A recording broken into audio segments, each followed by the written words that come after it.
En une fraction de seconde, il y eut le Big Bang. Et l'univers est né. En un battement de cils, vous n'avez pas idée de tout ce qu'il peut se passer. Comment sommes-nous arrivés sur Terre?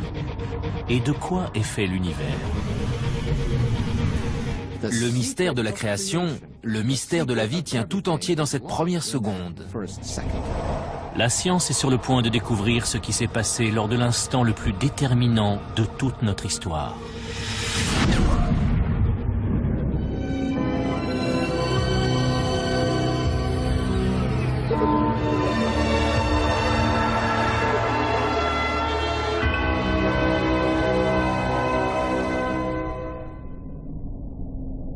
Au commencement, il n'y a rien. Pas de matière, pas d'énergie, ni même de vide, car l'espace n'existe pas. Le temps ne s'écoule pas, car il n'existe pas non plus.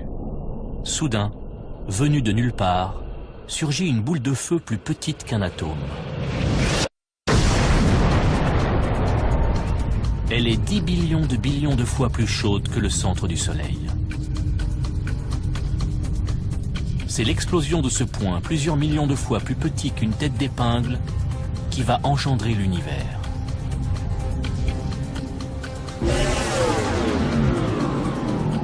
Le temps commence à se dérouler. En l'espace d'une seconde, le cosmos tout entier se profile. Comment est-ce arrivé? C'est le plus grand mystère de tous les temps. Le professeur Lawrence Krauss a consacré toute sa carrière à étudier cette première seconde qui a suivi le Big Bang.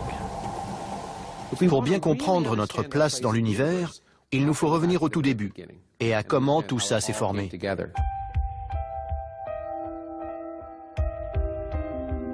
S'interroger sur l'origine de l'univers est une préoccupation relativement nouvelle. Car si la théorie du Big Bang est aujourd'hui largement acceptée, elle est née il y a seulement un siècle.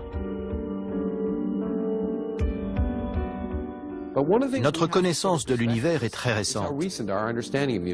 Il y a 80 ans, les scientifiques pensaient que l'univers était statique et qu'il existait depuis toujours. Tout cela change en 1929. À l'observatoire du mont Wilson, en Californie, l'astronome Edwin Hubble étudie la lumière émise par les galaxies. Il constate que plus une galaxie est éloignée, plus la longueur d'onde de la lumière qu'elle émet est grande. Plus les ondes lumineuses voyagent, plus elles s'étirent, et par conséquent, leur longueur d'onde se modifie. Le même principe s'applique aux ondes sonores. Plus un train approche, plus son sifflet paraît aigu.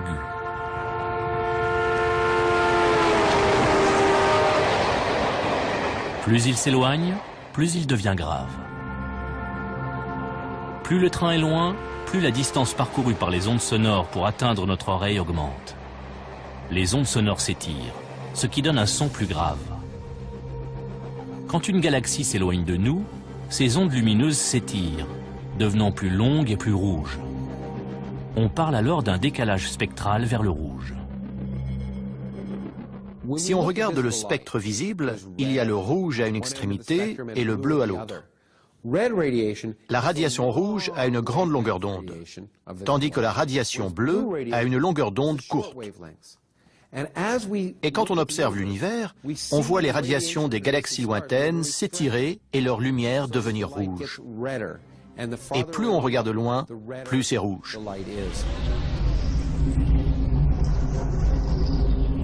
Les galaxies qui nous entourent présentent ce décalage spectral. Si on regarde un peu partout les galaxies lointaines, elles s'éloignent toutes de nous. Presque toutes les galaxies s'éloignent à la vitesse d'1,6 million de kilomètres à l'heure. Or, si ces galaxies s'éloignent les unes des autres, il y a forcément eu un moment où elles étaient regroupées. L'univers se dilate à partir d'un point unique. C'est la première preuve que l'univers a eu un commencement. Les découvertes d'Edwin Hubble vont donner naissance à un concept révolutionnaire, la théorie du Big Bang. Les scientifiques pensent qu'au cours de la première seconde qui a suivi le Big Bang, les éléments de base de toutes les étoiles ont été créés. Pour prouver cette théorie, il faut mesurer le temps différemment. On parle de fractions de temps, plus petites que dans n'importe quel autre domaine. Plus petites que pour mesurer la vitesse d'une voiture de course ou d'un sprinter. Et nous avons découvert qu'il peut se passer bien plus de choses en une fraction de seconde, en un battement de cils, que vous ne pouvez l'imaginer. C'est ahurissant. Les heures, les minutes et les secondes sont les unités de temps qui règlent notre vie moderne. Mais les événements qui ont suivi le Big Bang se sont déroulés sur des durées bien plus courtes qu'une seconde. Pour analyser ce qui s'est passé, les scientifiques ont instauré une nouvelle unité, le temps de Planck. Un temps de Planck est égal à 10 puissance moins 43 secondes, c'est-à-dire un zéro suivi d'une virgule, puis 42 zéros et le chiffre 1. Difficile à appréhender. Pourtant, dans ce premier temps de Planck, il va se passer quelque chose qui va déterminer les 13,7 milliards d'années suivantes. De cette boule de feu vont naître les 4 forces fondamentales de la nature, celles qui sont à la base de tout ce qui nous entoure.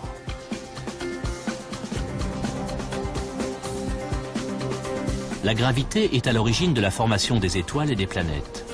Elle influence la Lune et les marées et nous fait garder les pieds sur Terre. La force électromagnétique nous permet de nous éclairer, de connecter nos téléphones et d'utiliser nos ordinateurs. Et les 2 forces nucléaires, la forte et la faible, servent à la cohésion des particules qui constituent notre corps et alimentent la fournaise du Soleil. Nous sommes sur Terre parce que dans la seconde qui a suivi le Big Bang, ces 4 forces ont été créées. Sans elles, l'univers ne serait qu'un amas informe de radiation. Sans ces forces, il ne se passerait rien. Il n'y aurait pas de télé, pas de sport, pas d'amour, de haine, de tragédie humaine. Toutes ces choses qui font le sel de la vie. Lors du premier temps de Planck, ces 4 forces sont encore réunies en une seule et unique superforce. La gravité et les forces nucléaires et les forces électromagnétiques ne sont pas encore divisées. Le physicien Michio Kaku étudie la façon dont elles ont pris leur indépendance. Moi, je vois ça comme un cristal. Un superbe cristal symétrique dans lequel toutes les forces sont réunies dans leur élégante simplicité au commencement des temps. Lorsque l'horloge cosmique avance d'un temps de Planck, l'univers, qui n'est encore qu'une minuscule boule de feu, se dilate brutalement. Les 4 forces commencent à se séparer, comme si on refroidissait brusquement un cristal chauffé à blanc. Des fissures apparaissent. Il se brise en 4. Le premier morceau qui se détache est la gravité. Ensuite, les forces nucléaires se séparent. Et finalement, la superforce se transforme en fragments de pierres précieuses. Ces 4 fragments sont toujours à l'œuvre. La gravité garde la Terre en orbite. Les 2 forces nucléaires font briller le Soleil. Et le rayonnement électromagnétique donne la lumière qui baigne notre planète.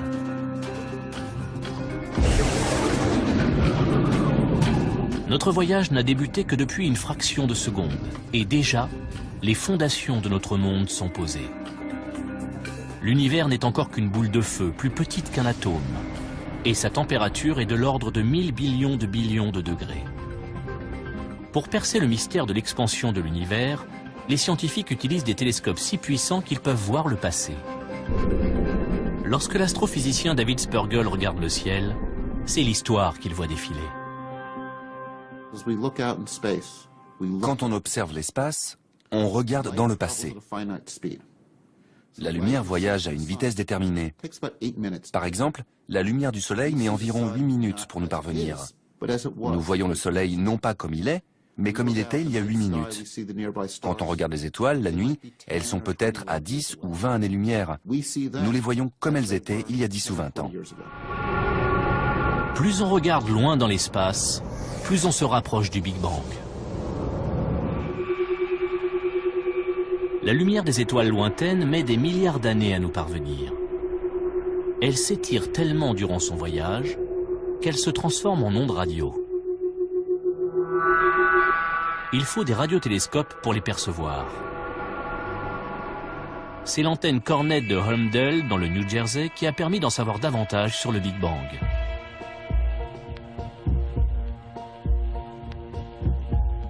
Dans les années 60, dans les laboratoires de la compagnie de téléphone Bell, Arno Penzias et Robert Wilson mesurent les ondes radio émises par des nuages de gaz dans la Voie lactée. Mais l'antenne Cornette qu'ils utilisent capte des interférences. Voici ce qu'ils entendent. Et ça vient de toutes les directions. Partout où ils regardaient, ils entendaient ce même bruit de fond. Ça n'était pas logique. Ils ont d'abord cru à un défaut de l'antenne. Ils l'ont nettoyée, enlevé les fientes de pigeons qui pouvaient créer des interférences. Ils ont recalibré l'antenne, ils ont tout vérifié minutieusement. Mais le bruit de fond est toujours perceptible. Penzias et Wilson décident de se concentrer sur sa provenance. Ils ont découvert que ce rayonnement ne provenait pas de la Terre, ni de notre galaxie. Ça venait de l'espace lointain, c'était partout. Le rayonnement que perçoit leur antenne est plus ancien et plus lointain que tout ce qui a été capté jusqu'alors. Par un heureux hasard, ils rencontrent des scientifiques de l'université de Princeton qui sont à la recherche des traces du Big Bang. Ils comprennent alors que ce qu'ils entendent est un écho venu de la nuit des temps.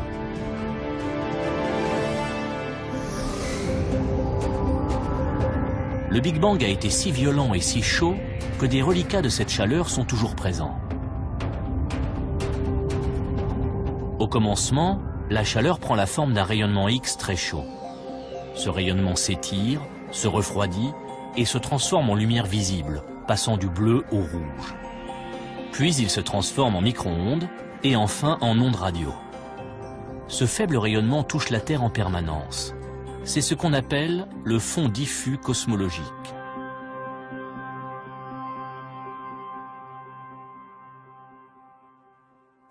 Le fond diffus cosmologique est l'écho de la création, les braises, les dernières lueurs de l'onde de choc originelle qui a donné naissance à l'univers.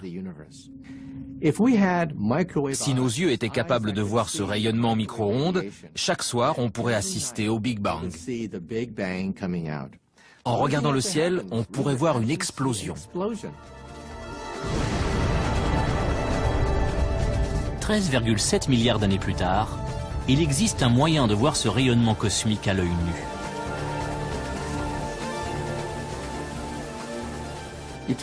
Sur votre télévision, quand vous changez de chaîne, un petit pourcentage de l'électricité statique que vous voyez est un rayonnement du Big Bang. Ce rayonnement cosmique est une porte ouverte sur le Big Bang. Il est également la preuve que l'univers est entré dans une nouvelle ère.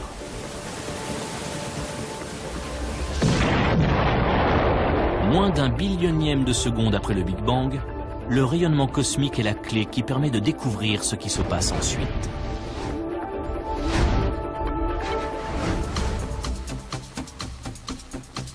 L'aiguille de notre horloge cosmique fait quelques petits bonds en avant et la boule de feu se métamorphose. L'univers, qui était plusieurs milliards de fois plus petit qu'un atome, atteint soudain la taille d'une balle de baseball. C'est le plus fort taux d'expansion qu'il connaîtra en 13,7 milliards d'années. Les scientifiques appellent cette étape l'inflation. Et on en trouve la trace dans le rayonnement cosmique fossile du Big Bang. Tout comme la neige qui brouille votre écran, ce rayonnement cosmique semble constant et régulier. Il représente une véritable énigme pour les scientifiques. Quand on mesure le fond diffus cosmologique dans cette direction, sa température est identique à celle dans cette direction. C'est la même partout. Seule explication possible, l'univers se dilate à une vitesse incommensurablement plus grande que celle de la lumière. Lors de la phase d'inflation, l'univers enfle de manière symétrique, comme un ballon de baudruche, poussé par une énergie colossale. Imaginez que j'appuie sur un ressort. Je le comprime au maximum. Le ressort devient plus petit et emmagasine une énergie incroyable. Et quand je le relâche, il se détend d'un coup. Toute cette énergie emmagasinée permet à l'univers une expansion exponentielle. Mais si l'univers est parfaitement uniforme dès la première seconde qui suit le Big Bang, comment sont apparues les galaxies? À l'origine, les planètes et les étoiles ne sont que des amas de particules. Avec le temps, ces particules de matière s'assemblent sous l'action de la gravité et constituent une masse solide. La Terre n'était au départ qu'un amas de particules qui se sont agrégées sous les effets de la friction et de la gravité. Et le Soleil, qui a rendu la vie possible sur Terre, n'était au départ qu'un nuage de gaz et de poussière. Mais comment au juste vont se former ces amas?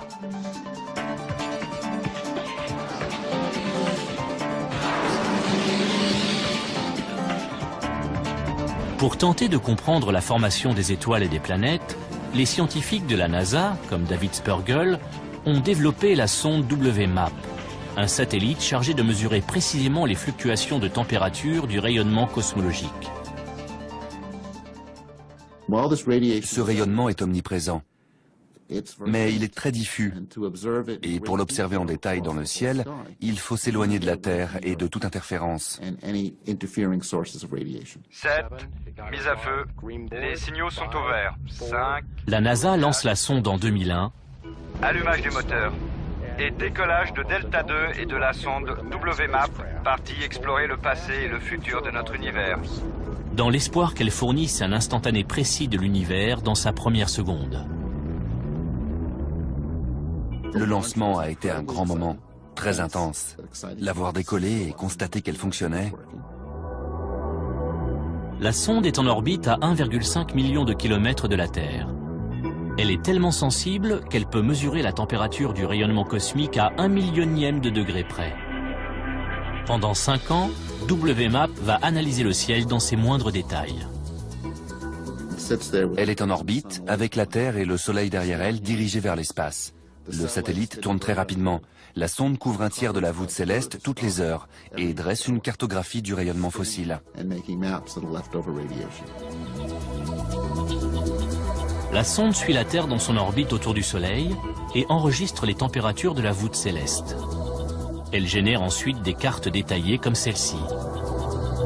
On y observe un phénomène étonnant. Les taches rouges et bleues dans la voûte céleste représentent de minuscules variations de température. Les petites zones bleues sont des zones où il fait quelques dizaines de millièmes de degrés plus froid. Et dans les zones rouges, il fait un peu plus chaud. On constate donc de minuscules variations de température dans le ciel. La sonde nous montre l'univers tel qu'il était il y a plus de 13 milliards d'années. L'univers continue de se dilater. Et ces minuscules variations vont se transformer en amas de particules qui vont grandir sous l'effet de la gravité et devenir suffisamment denses pour donner naissance à des étoiles et des galaxies. C'est le rêve de tous ceux qui embrassent une carrière scientifique. Voir des choses que personne n'avait jamais vues. Apprendre des choses passionnantes sur des questions fondamentales comme de quoi est fait l'univers? Que s'est-il passé au tout début? Voici une carte de l'univers dans la seconde qui a suivi le Big Bang. L'ébauche du cosmos que nous connaissons aujourd'hui. Lorsque les images du fond diffus cosmologique sont arrivées, la presse a titré « Le visage de Dieu ». Soyons réalistes, ce n'est pas le visage de Dieu, c'est en fait la photo d'un bébé, d'un univers balbutiant. Et donc la découverte du fond diffus cosmologique est vraiment l'une des découvertes scientifiques les plus importantes de tous les temps.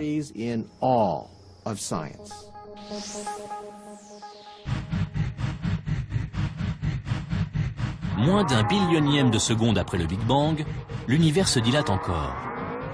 La boule de feu a désormais la taille d'un pamplemousse. L'univers grouille d'énergie et de radiation. Mais, à mesure qu'il se dilate et se refroidit, quelque chose de nouveau voit le jour.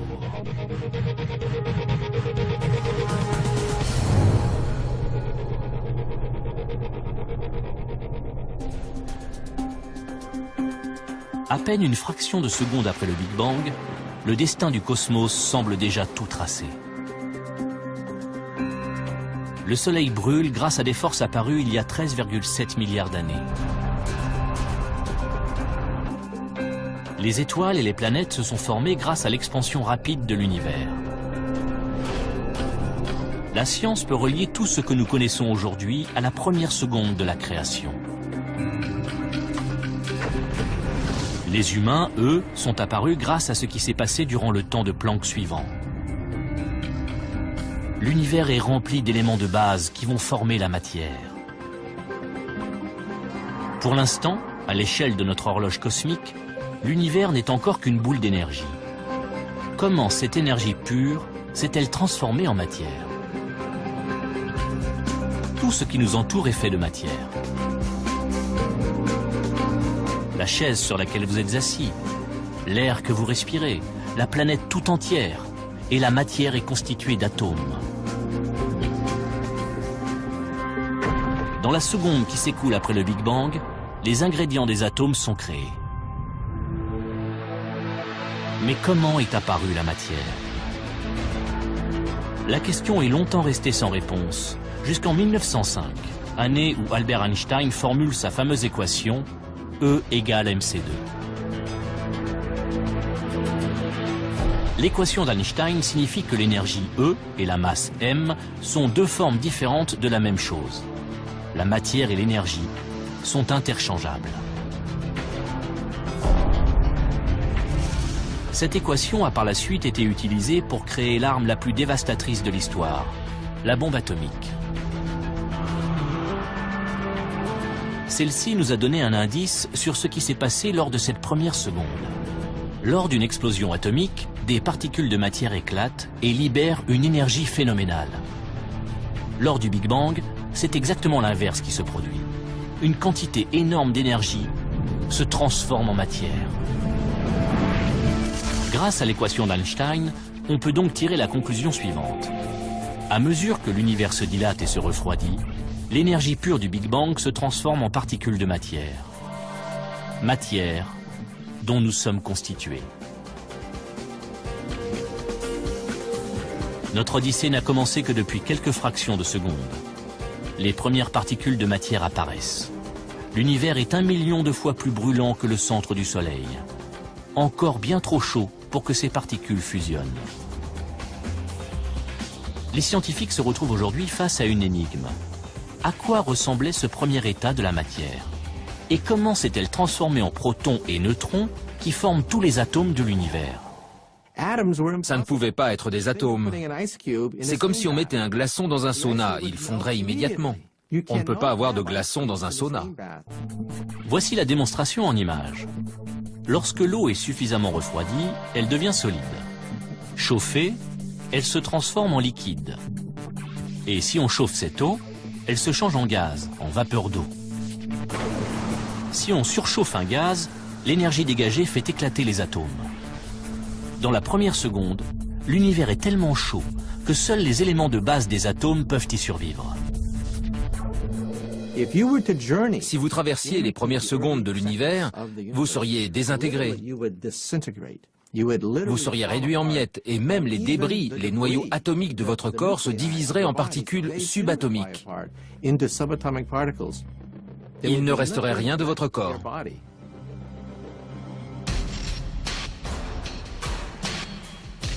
Il n'y a qu'un seul moyen de voir à quoi ressemblaient ces particules élémentaires de matière dans la seconde qui a suivi le Big Bang.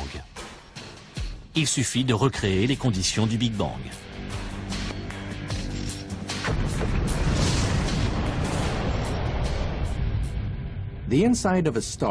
La température au cœur d'une étoile se mesure en dizaines de millions de degrés. Mais le Big Bang se mesure en billions de degrés. Donc, le seul moyen de simuler l'instant de la naissance de l'univers, c'est avec un accélérateur de particules. En faisant entrer des protons en collision, on peut atteindre des températures qu'on n'a pas connues depuis la naissance de l'univers. L'accélérateur de particules est donc le seul gadget qui permette de simuler la genèse.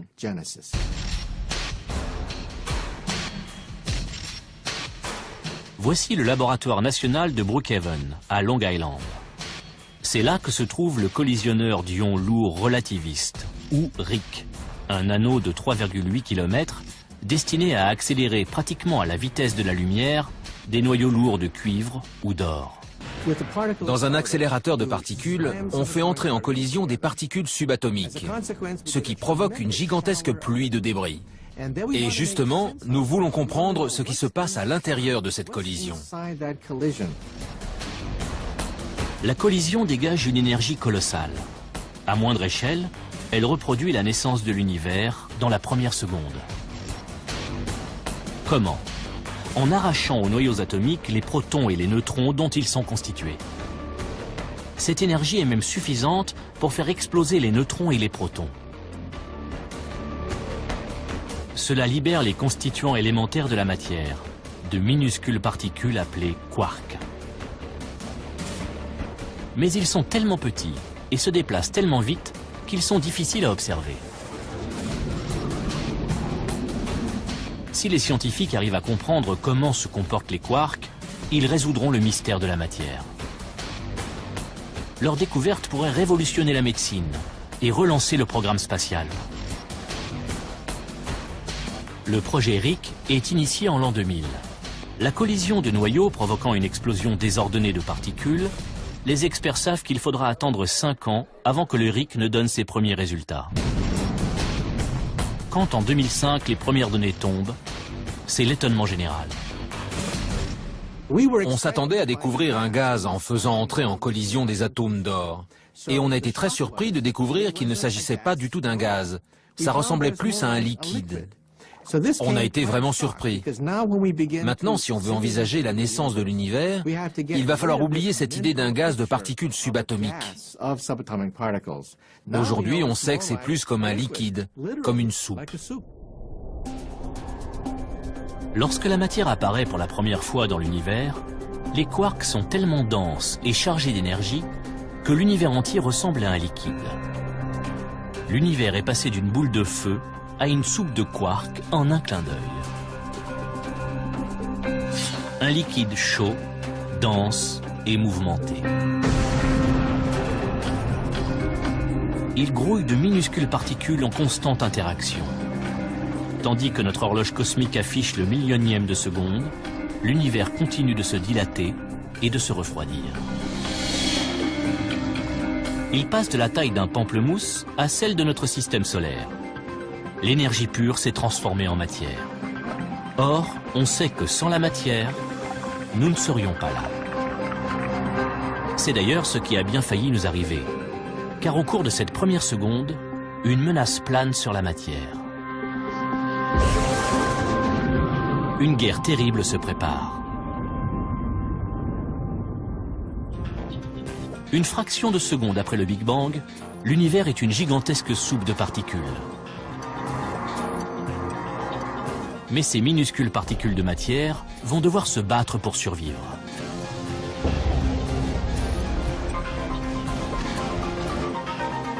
Tout ce qui nous entoure contient de la matière formée grâce à l'énergie libérée par le Big Bang.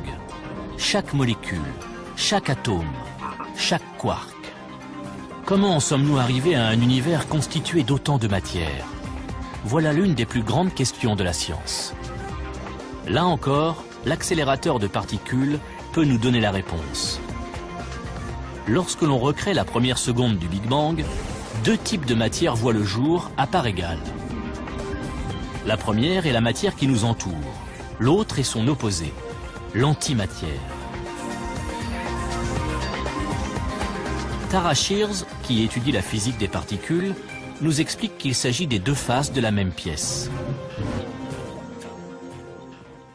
Cette pomme est constituée de matière. Nous savons que chaque particule de matière dans l'univers est associée à une particule d'antimatière créée lors du Big Bang. L'antimatière est presque identique à la matière, mais pas tout à fait. En fait, on dirait le reflet de la matière. Donc une antipomme ressemble à ça. Si l'univers était constitué d'antimatière, il ressemblerait à l'univers que nous connaissons. Vous et moi serions faits d'antimatière. Des anti-amoureux seraient assis dans des anti-voitures à regarder une anti-lune et à échanger des anti-baisers. Ce serait pareil en gros. Mais la matière et l'antimatière sont des ennemis jurés. Elles ne peuvent pas cohabiter. Lorsqu'une particule de matière rencontre une particule d'antimatière du même type, elles s'annulent. Elles explosent ensemble, elles se détruisent l'une l'autre. Toute l'énergie qu'elles libèrent provoque une gigantesque explosion d'une puissance incroyable. Quelques fractions de secondes après le Big Bang, l'avenir de l'univers est déjà en danger.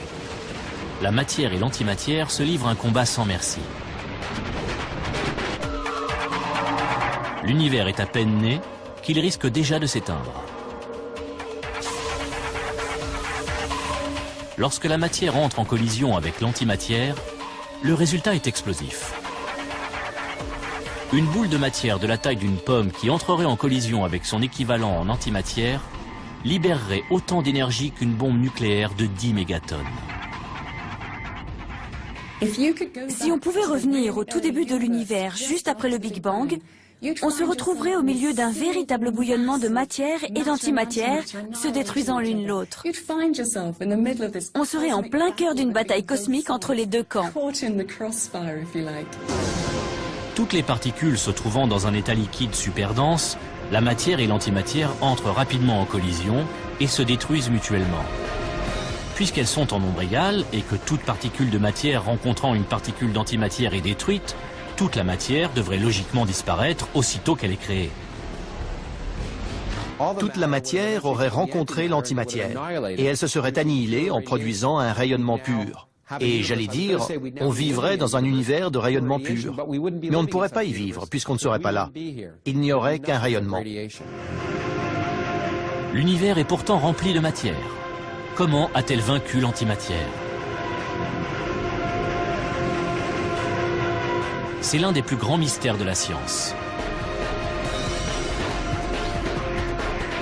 D'après une théorie, l'antimatière serait moins stable et se désintégrerait plus rapidement, créant un léger déséquilibre entre matière et antimatière, ce qui expliquerait la victoire de la matière. Quoi qu'il en soit, il s'est passé quelque chose juste après le Big Bang qui a fait pencher la balance en faveur de la matière. La bataille a cessé à ce moment-là. Et il ne restait plus qu'une toute petite quantité de matière, et c'est cette petite quantité de matière qui constitue l'univers dans lequel nous vivons aujourd'hui. Ce qui veut dire que nous sommes les débris de cette guerre, le résidu, ce qui reste quand tout est fini. Ce sont ces résidus qui vont former tout ce qui nous entoure, de la Terre que nous foulons jusqu'aux galaxies les plus lointaines.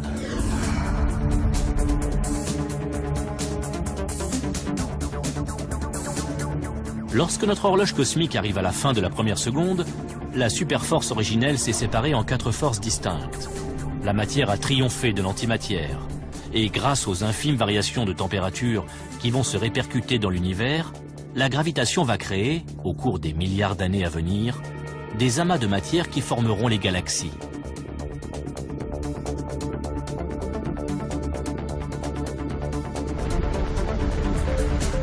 Mais un mystère reste à éclaircir, et pas des moindres.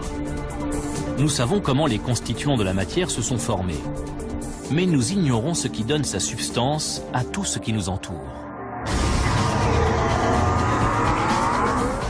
Nous avons progressé, mais il manque une pièce du puzzle. Qu'est-ce qui confère à chaque chose sa masse dans l'univers ? La masse d'un corps est ce qui le rend difficile à déplacer ou arrêter. Lorsque nous sommes attirés vers le sol, c'est la gravité qui agit sur notre masse.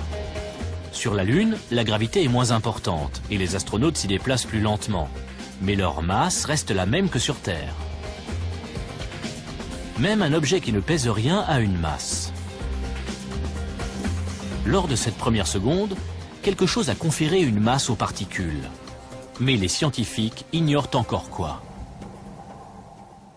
Il y a un trou, une pièce manquante, la pièce centrale de ce puzzle. Que s'est-il passé au cours de cette première seconde? Si on le découvre, on pourra connaître les pensées de Dieu, comme disait Albert Einstein. La masse est le cœur même de la vie. Sans la masse, l'univers serait constitué uniquement de rayonnement. Et rien ne pourrait s'agréger pour former des objets, comme vous et moi, ou toutes ces choses qui rendent l'univers si intéressant. Ce serait un univers diffus, plein de rayonnement, mais sans aucun intérêt. Si on découvre comment la masse s'est développée aux premiers instants de l'univers, on aura percé le secret de la vie. Si les scientifiques ne parviennent pas à découvrir d'où vient la masse des particules, cette première seconde restera une énigme.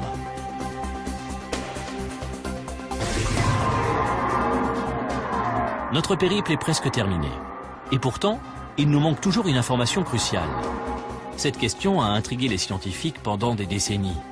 Puis, en 1964, à l'université d'Édimbourg, le physicien Peter Higgs a proposé une théorie révolutionnaire. Selon Higgs, un champ de force invisible aurait balayé l'univers dans ses premiers instants, conférant une masse aux particules. C'est ce qu'on appelle le champ de Higgs. Lorsque les particules entrent en contact avec ce champ, elles acquièrent une masse. Imaginons que je suis en voiture et que je tombe en panne d'essence. Si je la pousse, je vais réussir à la faire avancer. Mais si elle roule dans de la boue, elle va me sembler plus lourde. Je ne vais plus y arriver. Eh bien, on pense que c'est un peu pour les mêmes raisons que les particules ont une masse. Il y a ce qu'on appelle le champ de Higgs, et les particules interagissent plus ou moins avec ce champ. Les particules qui interagissent le moins sont plus faciles à pousser et se comportent donc comme si elles étaient plus légères. Les particules qui interagissent le plus sont difficiles à déplacer et se comportent comme si elles étaient plus lourdes. Comme la boue, le champ de Higgs colle à tout ce qu'il touche. Lorsque des particules pénètrent dans le champ, elles acquièrent une masse. Plus elles interagissent avec le champ, plus leur masse est importante. Les scientifiques pensent que le champ de Higgs a pour vecteur une particule spéciale. La presse l'a baptisée la particule de Dieu. Les scientifiques l'appellent le boson de Higgs. L'identification de cette particule pourrait nous aider à comprendre le mystère de la création. La théorie tient la route, mais aucun accélérateur de particules n'a jamais été assez puissant pour trouver le boson de Higgs. Jusqu'à aujourd'hui.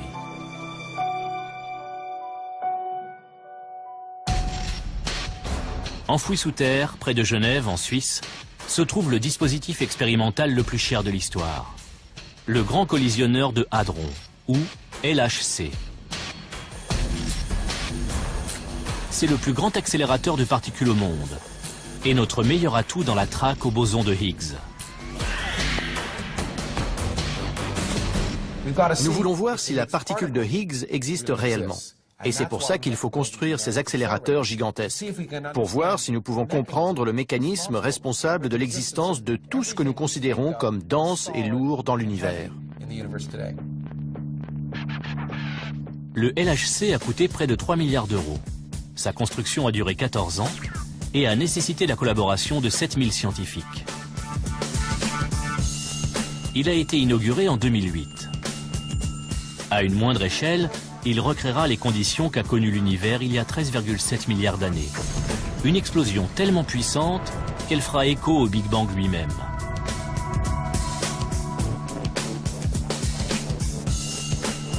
Si ça marche, les scientifiques comme David Evans pourront résoudre le dernier mystère de la matière. De même que nous repoussons les frontières de la science, nous devons repousser les frontières de la technologie. C'est non seulement la plus grosse machine au monde, mais c'est sans conteste la plus complexe.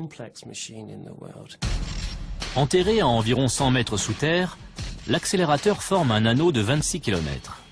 À l'intérieur, 2 faisceaux de protons plus fins qu'un cheveu pourront être accélérés à une vitesse proche de celle de la lumière, plus de 299 000 km à la seconde. Le LHC fera se heurter les protons avec une énergie 7 fois plus grande que n'importe quel autre accélérateur. 300 billions de protons, répartis en 2 faisceaux cheminant en sens inverse, parcourront l'anneau et se percuteront au centre d'énormes détecteurs. Lawrence Krauss part inspecter l'un de ces détecteurs, de la taille d'un immeuble de 5 étages.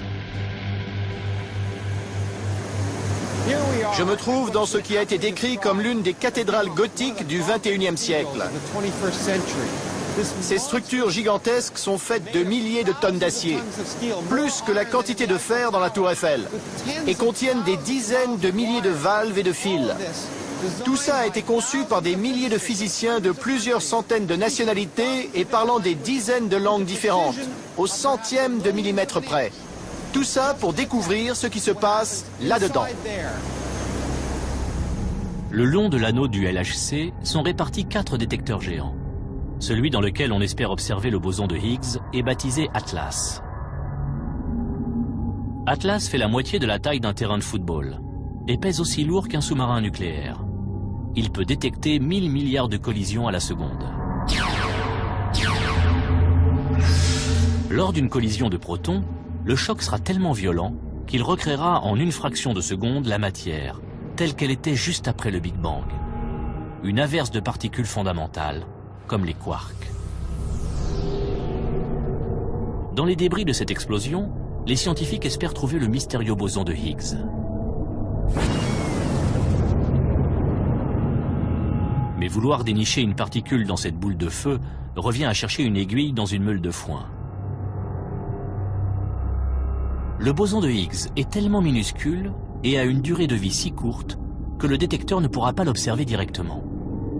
Mais les scientifiques espèrent détecter la trace qu'il laissera derrière lui grâce aux caméras les plus sophistiquées du monde. Dans le sillage d'un avion, on voit un gigantesque panache de fumée. Mais où est l'avion? On ne le voit jamais. Il est trop petit. C'est le même principe pour les détecteurs. Les détecteurs ne peuvent pas voir la particule, mais ils peuvent détecter la trace laissée par la particule subatomique. Et en étudiant cette trace, nous pouvons déterminer de quel genre de particule il s'agit et sa vitesse.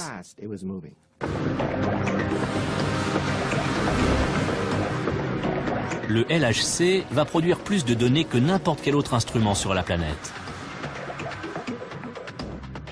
En une seule seconde, la quantité de données qui sera générée par les collisions et recueillie par les détecteurs sera plus grande que la quantité d'informations contenues dans toutes les bibliothèques du monde entier. Nous allons obtenir quelque chose comme 15 millions de gigaoctets de données chaque année.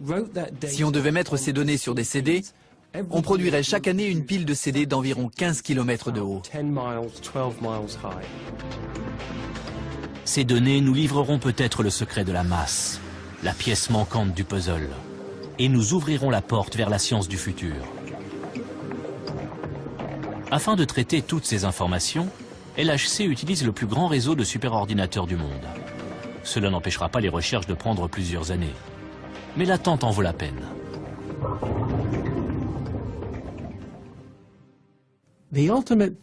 Ce qui est excitant quand on travaille dans ce domaine, c'est de savoir qu'on va découvrir une vérité universelle. Si on découvre quelque chose de primordial sur notre univers, cette découverte sera éternelle. Éternelle dans le temps, mais aussi dans l'espace. Cette expérience pourrait enfin nous révéler les vérités essentielles à la base même de notre existence. Une perspective qui met les scientifiques du monde entier en effervescence. On ne sait pas encore ce que fera le LHC. On a de grands espoirs. Ça représente plus de puissance à une échelle plus petite. Il va nous emmener là où nous ne sommes jamais allés. Ce que le LHC va nous apprendre va changer notre façon de voir la première seconde du Big Bang. Toutes les preuves indirectes que nous avons indiquent que nous allons sûrement trouver la réponse à cette question. Ce n'est pas garanti, mais pour la première fois, nous sentons que nous sommes sur le point de faire cette découverte fondamentale. Si grâce au LHC, on trouve ne serait-ce qu'un élément de réponse à toutes ces questions, ce sera merveilleux pour nous de pouvoir étoffer notre connaissance de l'univers, de le comprendre encore mieux. C'est le rêve de tout physicien. Dans la salle de contrôle du LHC, l'expérience la plus importante de l'histoire de la science va bientôt commencer. Après les dernières vérifications, l'accélérateur est scellé, puis refroidi à une température plus basse que celle qui règne dans l'espace.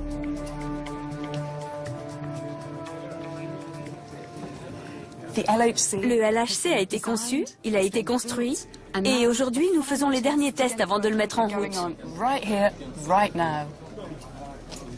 Ce que vous voyez là, c'est où on en est des tests. Et les physiciens autour de nous observent ce qui se passe sur leur écran d'ordinateur. Le LHC pourrait lever le voile sur le plus grand mystère de la vie, un peu comme si nous assistions au moment de la création.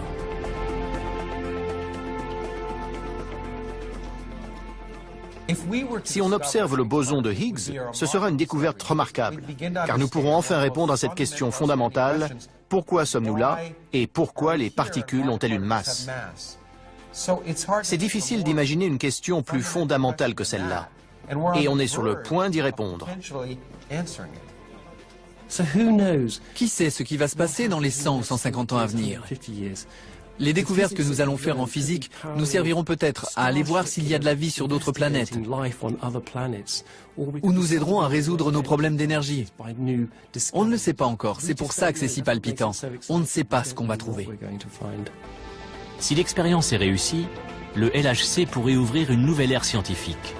Mais si elle ne nous permet pas de trouver le boson de Higgs, nous ne saurons toujours pas comment la matière a acquis sa masse. Et l'énigme de la première seconde ne sera pas entièrement résolue. Il faudra proposer de nouvelles théories et concevoir de nouvelles expériences. Je suis lucide. Je suis conscient qu'on ne trouvera peut-être rien du tout. Ça pourrait engendrer une crise dans le monde de la physique. Ça pourrait mettre un frein aux sciences physiques. Si nos machines ne s'avèrent pas assez puissantes pour lever le rideau sur l'acte suivant et nous en apprendre davantage sur la matière et l'énergie. Une chose est sûre, grâce au LHC, les scientifiques vont quasiment toucher du doigt le Big Bang. L'accélérateur va revenir 13,7 milliards d'années en arrière pour recréer l'instant déterminant de la naissance de l'univers, la seconde qui a tout changé.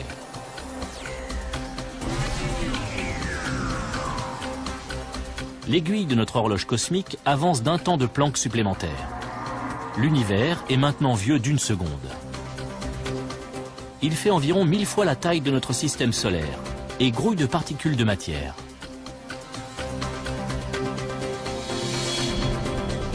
Il s'est suffisamment refroidi pour que les quarks s'assemblent 3 par 3 et forment des protons et des neutrons.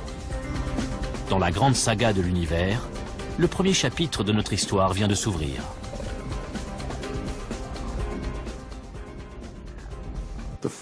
La première seconde de l'univers est un instant incroyablement important. C'est dans ce bref intervalle que toute la matière de l'univers a été créée, que tous les neutrons et les protons se sont formés. Tous les éléments essentiels qui composent l'univers aujourd'hui étaient déjà en place. Puis tout ça s'est développé. Dans les minutes qui suivent, l'univers se refroidit encore. Les protons et les neutrons constituent les premiers noyaux atomiques. 300 000 ans plus tard, le premier atome voit le jour. Puis, au cours des 200 millions d'années qui suivent, les étoiles se forment. Et 1 milliard d'années plus tard, les galaxies, comme la Voie lactée, apparaissent. Plus de 9 milliards d'années après le Big Bang, la Terre se forme. Un Big Bang, une seule seconde, la genèse de notre univers.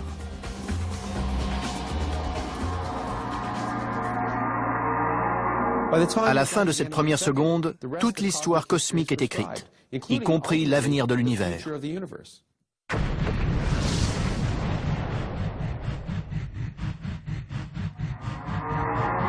Environ 13 695 millions d'années après le Big Bang, l'homme apparaît sur Terre. Une espèce suffisamment intelligente pour s'interroger sur ses origines et sur la formation de l'univers. En ce début de 21e siècle, nous sommes plus près que jamais de la réponse. Et le secret réside dans la toute première seconde.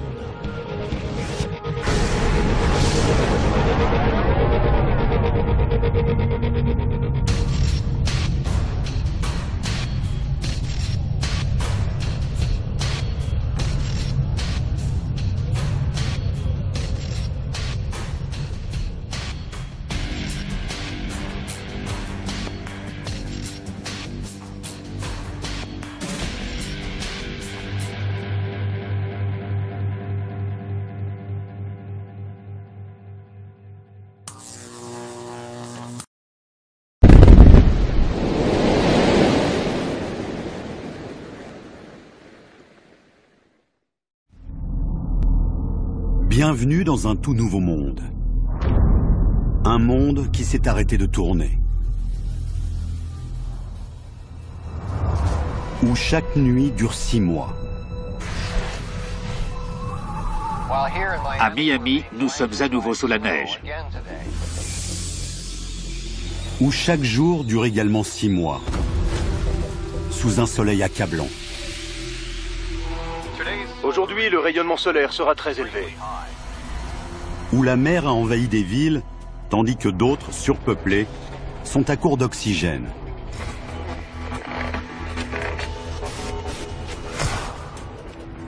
Bienvenue dans un monde apocalyptique, où la vie est un cauchemar et où il faut se battre pour survivre.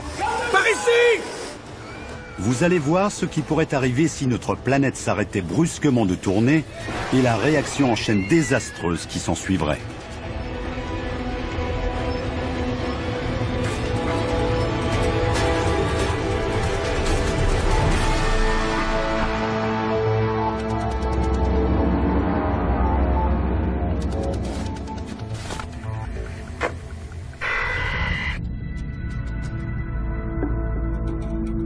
C'est un principe essentiel. Notre planète tourne sur elle-même.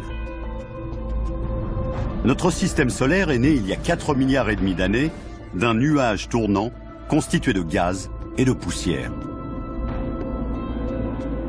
En se formant, les planètes ont suivi cette rotation dont nous héritons en partie aujourd'hui.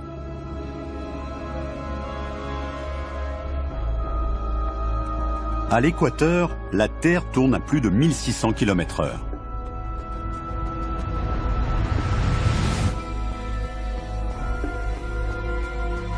Pourtant, notre vitesse baisse progressivement. Nous perdons environ 2 secondes tous les 100 000 ans. Aujourd'hui, nous allons accélérer ce ralentissement et imaginer quel serait le scénario des 5 dernières années avant que la Terre ne cesse complètement sa rotation.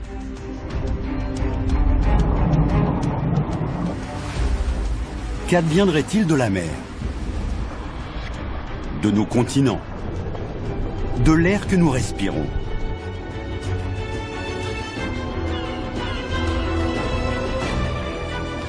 Quel serait le sort de l'espèce humaine?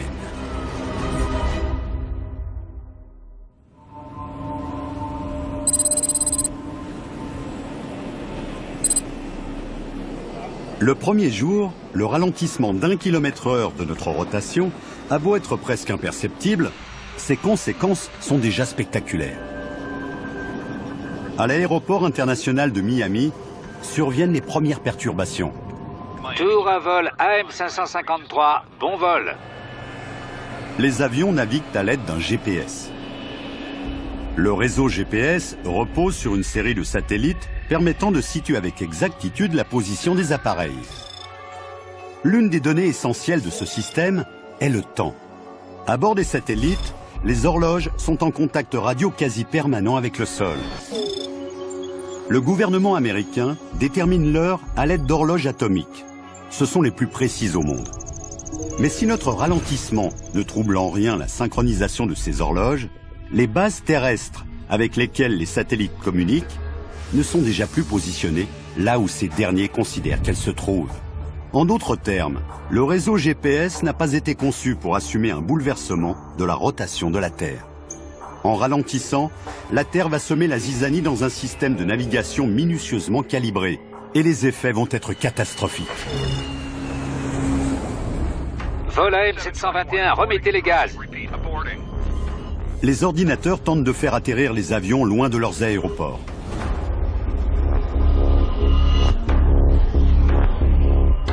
À mesure que les pilotes découvrent à travers le monde que leur système de navigation ne fonctionne plus correctement, des centaines de milliers de vies sont en péril dans le ciel.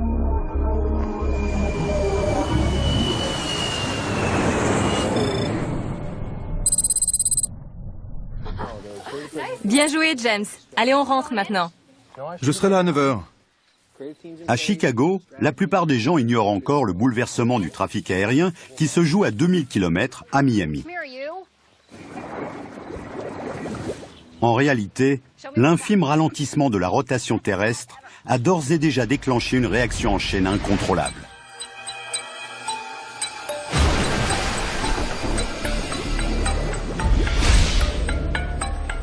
Nous remettons régulièrement nos montres à l'heure pour rester synchrones avec le rythme de la nature. Le rallongement progressif des jours est si imperceptible que nous nous y adaptons comme si de rien n'était. Mais qu'arriverait-il s'il faisait soudainement nuit à 9 h du matin et s'il se mettait à faire jour à minuit? Si notre perception habituelle du temps qui passe était radicalement bouleversée? Des scientifiques ont confirmé le ralentissement de notre rotation.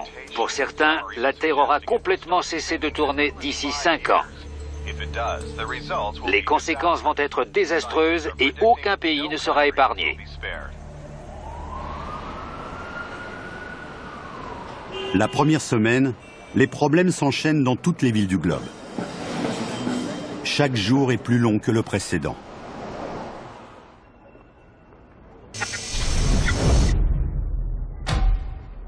Bientôt, les secondes et les minutes deviendront des heures et des jours. Les marchés financiers où s'échangent quotidiennement 36 milliards de dollars sont en chute libre aujourd'hui. L'incertitude sur ce qui nous attend a sapé le moral des investisseurs.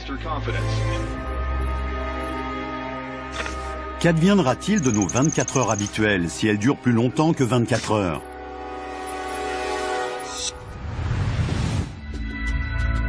Au bout de 2 semaines, la Terre a ralenti sa giration d'environ 15 km/h.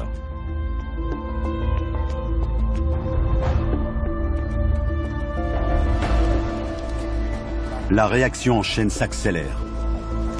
Le trafic aérien est réduit aux services essentiels, avec un record de 470 accidents à travers le monde. Chaque année, plus de 2 milliards de personnes voyagent par avion.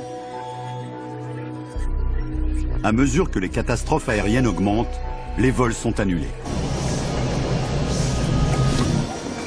Les Américains effectuent annuellement 10 milliards de trajets en bus et en train. Les passagers aériens cherchant en masse d'autres moyens de voyager, le trafic ferroviaire et routier explose. Ainsi, le temps devient l'obstacle numéro 1 sur une Terre qui perd peu à peu de sa vitesse. Mais au bout de 2 semaines, survient un problème encore plus crucial. La mer. Notre planète est bombée. Elle est plus épaisse au milieu qu'au pôle. Notre rotation est l'une des forces permettant de maintenir en place l'eau des océans au nord de l'équateur. Mais à mesure que cette force s'amenuise, les océans commencent à se déplacer.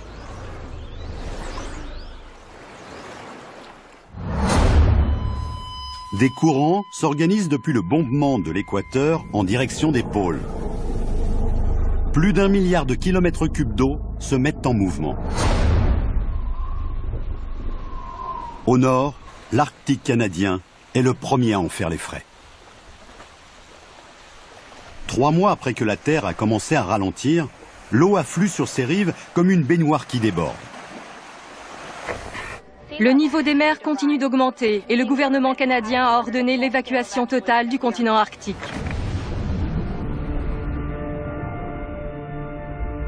Le ralentissement de la planète a un autre effet pervers. À mesure que le niveau des mers change, l'air que nous respirons se modifie. Notre atmosphère recouvre uniformément toute la surface du globe. Elle suit sa rotation.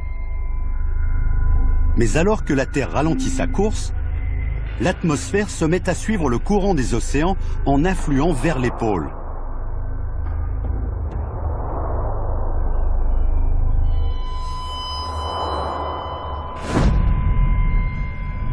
Parmi les premières villes touchées figurent des mégapoles des tropiques, comme Rio, Mumbai, l'ancienne Bombay, et Singapour. Il devient de plus en plus pénible d'y respirer. Plus au nord, les villes situées en altitude commencent elles aussi à souffrir. Aux États-Unis, les alpinistes du Colorado ressentent brusquement les effets du manque d'oxygène. À 1500 mètres, il devient aussi rare qu'à 4500 en temps normal. À moins de 2500 mètres d'altitude, on commence à ressentir le mal des montagnes. Et la limite de survie se situe juste au-dessus de 5000 mètres. Ça va, mon garçon?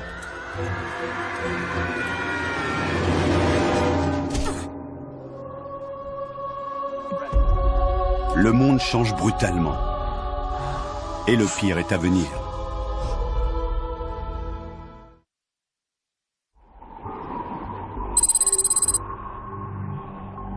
Quatre mois ont passé depuis que la Terre a commencé à ralentir. Nous tournons dorénavant à 225 km/h de moins que d'habitude. Chaque jour dure presque 28 heures, avec 2 heures de lumière et 2 heures d'obscurité supplémentaires.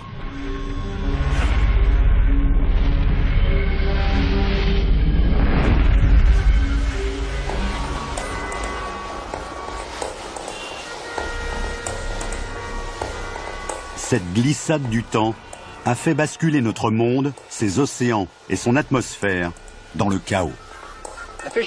Les autorités russes informent que l'engloutissement des gisements de pétrole du pays provoque une pénurie de carburant à l'approche de l'hiver.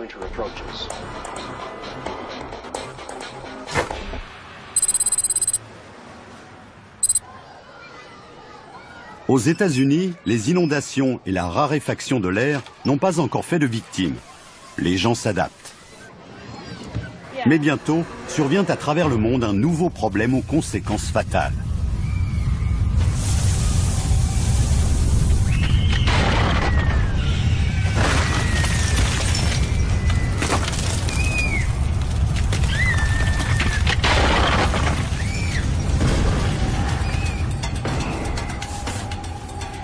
Des tremblements de terre là où ils n'avaient jamais lieu auparavant. La Terre se compose de 3 couches. Un noyau en fusion, un manteau compact isolant et une croûte terrestre rocheuse. Tous les 3 tournent en même temps. Mais à mesure que notre vitesse de rotation décroît, ces couches se mettent à ralentir à des vitesses différentes et engendrent de gigantesques frottements. La Terre s'arrache littéralement à elle-même du centre vers l'extérieur.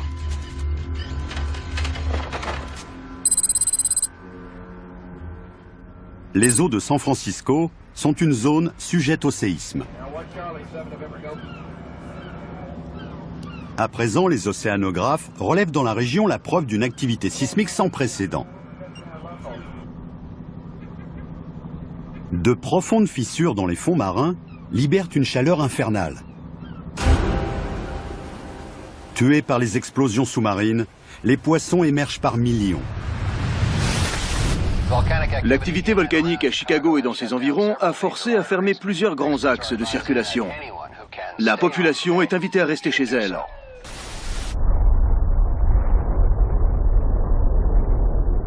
Mais les catastrophes géologiques ne sont qu'un des effets extrêmes du ralentissement de notre rotation. Car les eaux en mouvement sont tout aussi destructrices. La réduction progressive de la force centrifuge continue de pousser les masses d'eau depuis le bombement de l'équateur vers les pôles. Dans l'Arctique, l'océan habituellement profond de 4500 mètres en fait à présent plus de 13 000. Toute cette eau provient des océans situés au sud du globe, tandis que les fonds marins peu profonds, comme la Manche, s'assèchent à mesure que l'eau afflue vers les pôles. Pour la première fois, la Grande-Bretagne se retrouve reliée à l'Europe et l'Irlande devient accessible par voie terrestre depuis l'Angleterre. On peut à présent marcher de Londres à Paris.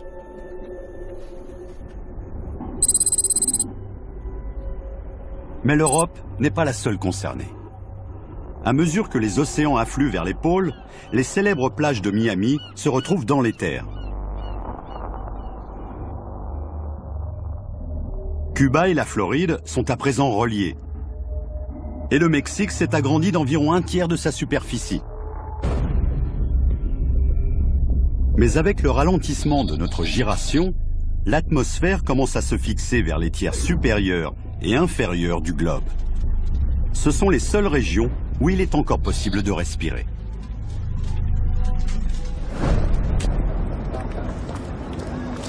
New York, Londres, Toronto sont toutes les trois à l'abri. Mais la ville de Mexico, ainsi que d'autres grands foyers de population du Sud, sont d'ores et déjà condamnés par le manque d'oxygène.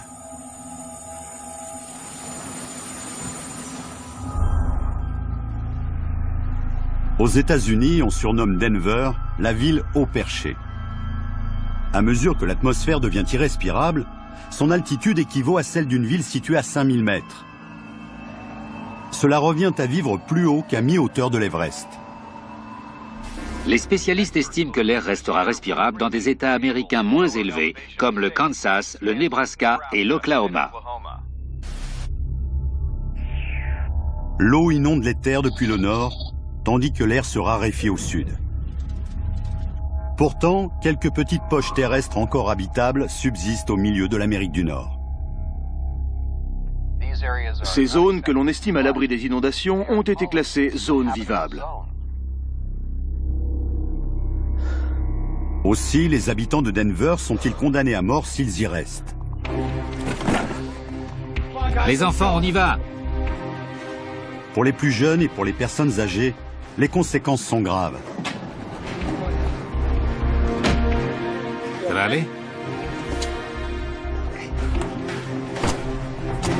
Bientôt, la pénurie d'oxygène sera fatale à tous. Le gouvernement américain recommande aux 25 millions d'habitants du sud-ouest des États-Unis de quitter leur région. Le ralentissement de la rotation de la Terre déclenche des frottements cataclysmiques entre les couches extérieures du globe et son noyau en fusion. Les éruptions volcaniques et les tremblements de terre ont à présent détruit les voies de circulation routières et ferroviaires. Les principales autoroutes du pays sont fermées. Les personnes fuyant en voiture sont informées que plus aucune route n'est entièrement praticable.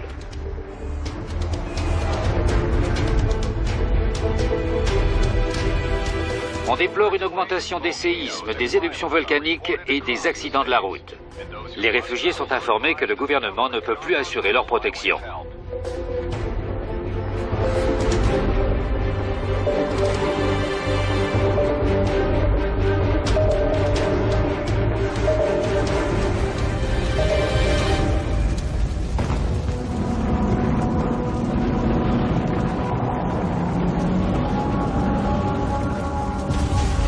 Les personnes se risquant à traverser les États-Unis pour se réfugier au milieu du pays sont les premiers témoins des catastrophes géologiques provoquées par le ralentissement de la Terre.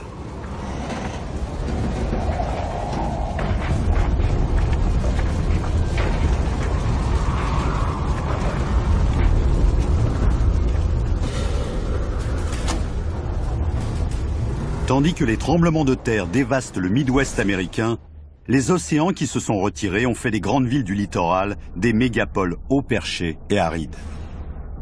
New York, Boston, Halifax sont à présent loin dans les terres. L'Australie a formé un nouveau continent avec l'Indonésie. Et le littoral asiatique, peu profond, n'est plus du tout une côte. En à peine 4 mois, Hong Kong et d'autres grands ports se retrouvent asséchés. Partout à travers le monde, la pêche s'est arrêtée.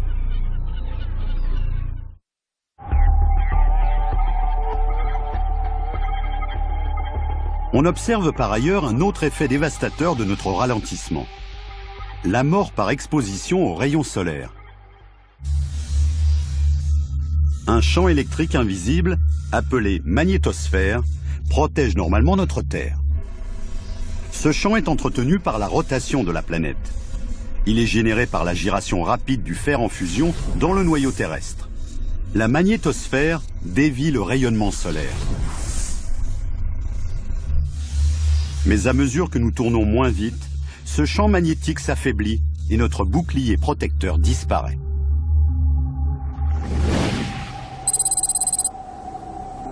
Les régions tropicales, comme Miami, ne risquent pas d'être submergées par les eaux. La ville repose sur la plaque continentale atlantique. Mais à présent, cette plaque est exposée au rayonnement solaire sur des dizaines de kilomètres, alors que Miami est entouré par les terres. Ainsi, l'air a beau être encore respirable dans la région, les rayons solaires y sont devenus mortels. Aujourd'hui, l'indice du rayonnement solaire est de 8, c'est-à-dire extrêmement élevé. On recommande aux personnes devant sortir de se couvrir complètement et de limiter leur temps d'exposition à 15 minutes. Nous rappelons que les écrans solaires n'ont plus aucun effet protecteur.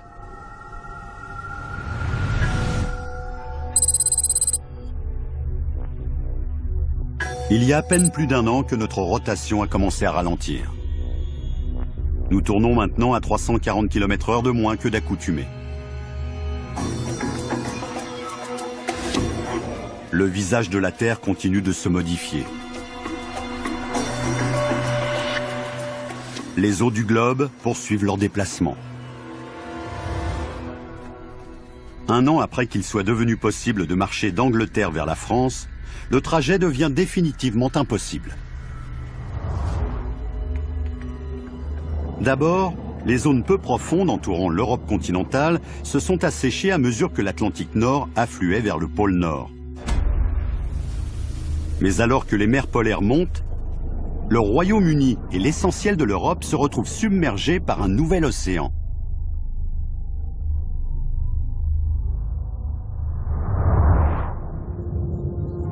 Londres a disparu sous les eaux.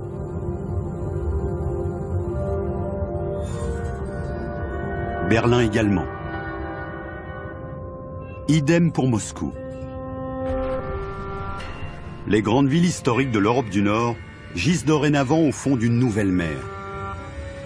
Des centaines de millions d'habitants y vivaient.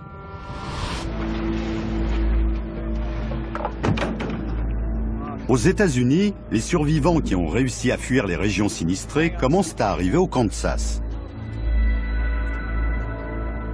Pour les accueillir, on a réquisitionné une université. Les autorités travaillent pour créer un refuge dans ce qu'elles pensent être l'endroit le plus sûr des États-Unis. Une région préservée des inondations, respirable et épargnée par les grands séismes. Mais elles vont devoir résoudre un problème crucial.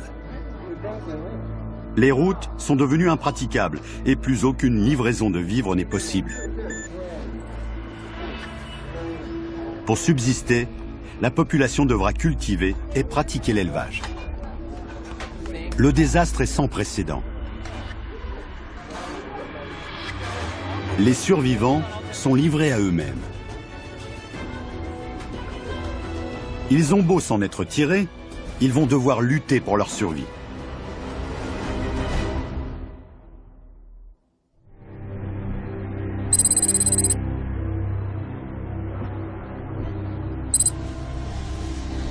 Il a fallu à peine 2 ans et demi pour que la Terre ne tourne plus qu'à 320 km/h, soit 1200 km/h de moins que sa vitesse habituelle.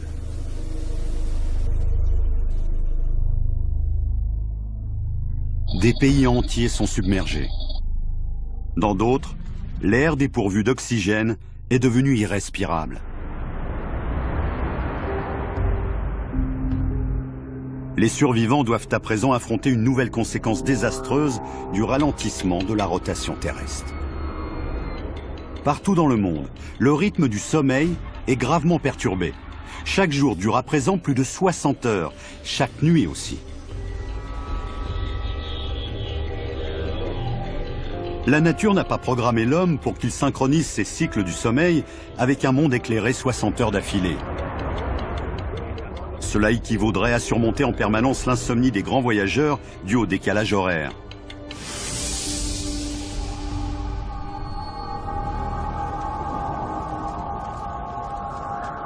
Les habitants des villes inondées, où l'air est encore respirable, doivent lutter contre une insomnie devenue chronique.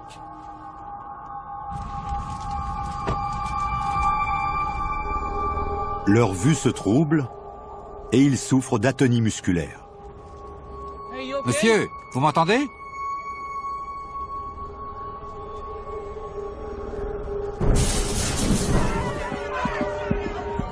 Les astronautes, les sous-mariniers et les explorateurs de l'Arctique souffrent communément de cette perte des repères. Ils se sentent exténués mentalement et ont du mal à se situer dans leur environnement.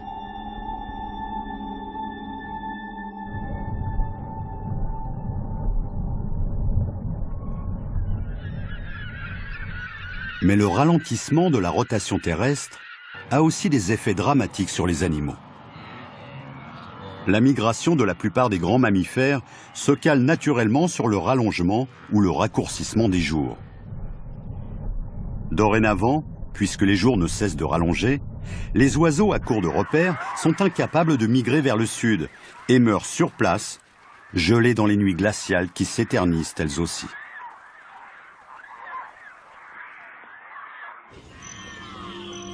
D'autres espèces subissent le même sort.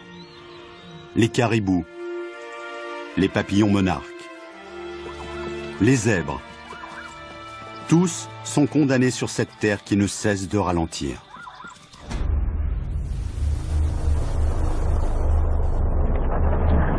Tandis que les océans continuent d'affluer vers les pôles, un nouveau méga-continent se forme aux latitudes médianes du globe. À San Francisco, un groupe d'océanographes a décidé de s'y rendre coûte que coûte. Ces survivants veulent repartir à zéro dans ce qui était auparavant un fond marin. Ils espèrent y vivre mieux qu'en restant dans une grande ville.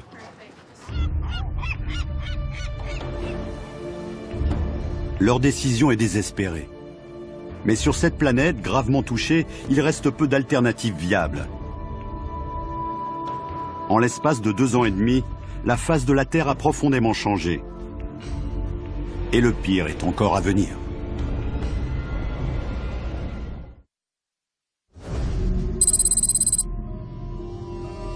« 4 ans ont passé depuis que la giration de la Terre s'est mise à ralentir. Nous tournons maintenant à seulement 60 km/h. Le soleil nous illumine pendant 13 jours d'affilée, suivi de 13 jours pendant lesquels il fait nuit.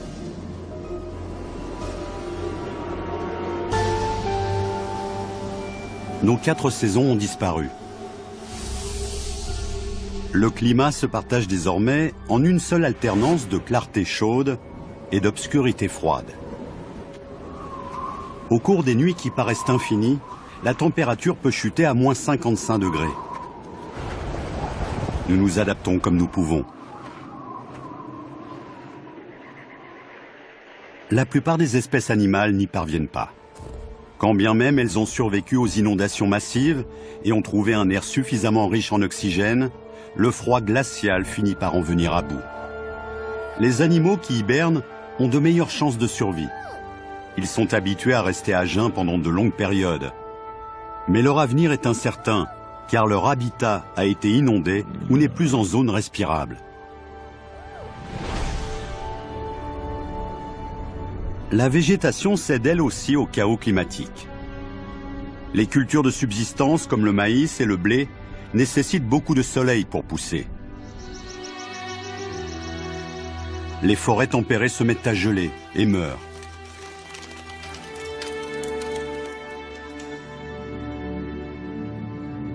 Seules les forêts boréales canadiennes et du nord des États-Unis sont assez robustes pour survivre au froid et à l'obscurité. Si ce n'est qu'elles gisent à présent sous l'eau. Les villes d'Amérique du Nord sont englouties à mesure que les eaux convergentes de l'Atlantique et du Pacifique les envahissent. Toronto, Halifax, Boston.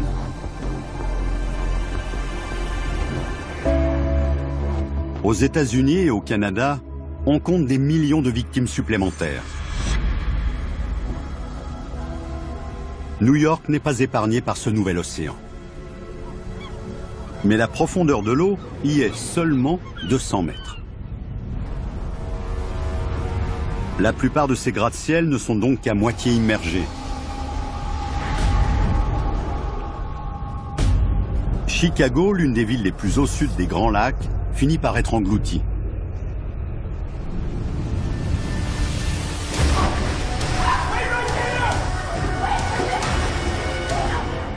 À mesure que les flots envahissent les métros et les égouts, les personnes restées dans les villes fuient dans la panique. Par ici, dépêche-toi! Non! Ne retourne pas la chercher! Non! Bientôt, toute la ville sera sous l'eau.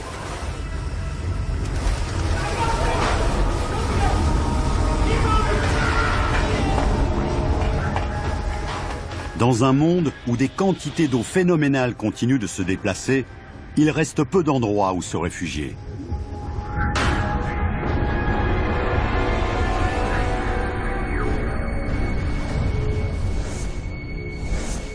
La raréfaction de l'oxygène a rendu quasiment toute la surface de l'Afrique, de l'Australie et de l'Amérique du Sud invivable. Près de l'équateur, respirer équivaut à se retrouver à 10 000 mètres d'altitude, c'est-à-dire plus haut qu'au sommet de l'Everest. D'immenses mégapoles ont été désertées. Mais un continent équatorial est en train de naître là où régnait l'océan il y a encore très peu de temps. Et ce nouveau méga-continent compte peu d'endroits où l'air est assez dense pour être respirable. Un navire emmenant un groupe de jeunes explorateurs fait route vers l'ouest pour implanter une colonie humaine sur ce qui était auparavant un fond marin. Leur voyage est risqué. Les systèmes GPS ne fonctionnent plus depuis le ralentissement de la rotation terrestre. Et comme les océans changent constamment de forme autour d'eux, les cartes marines ne leur sont plus d'aucun secours pour se guider. Qui plus est, dans ce monde en pleine mutation chaotique, le temps est de plus en plus imprévisible. La giration de la Terre crée dans l'hémisphère nord des courants d'air permanents en provenance de l'ouest et au sud des courants venant de l'est. On appelle ça l'effet Coriolis.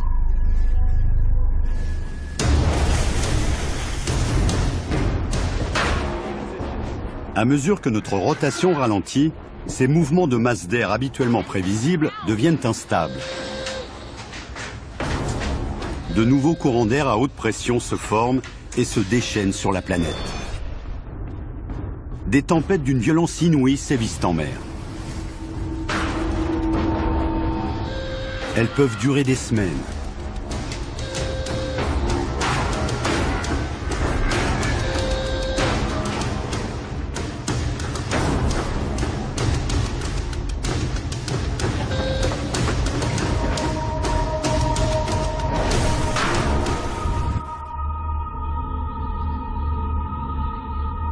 Partout à travers le monde, les conditions météorologiques changent.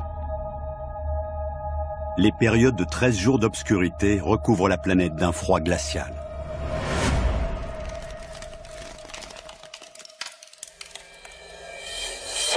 Ici à Miami, nous sommes à nouveau recouverts de blanc, tandis que dans tout le pays se lève une nouvelle tempête nocturne. Il faudra encore supporter 12 jours de bourrasque de neige avant de revoir le soleil. Des villes comme Miami ne sont pas équipées pour affronter un hiver rude et perdurant.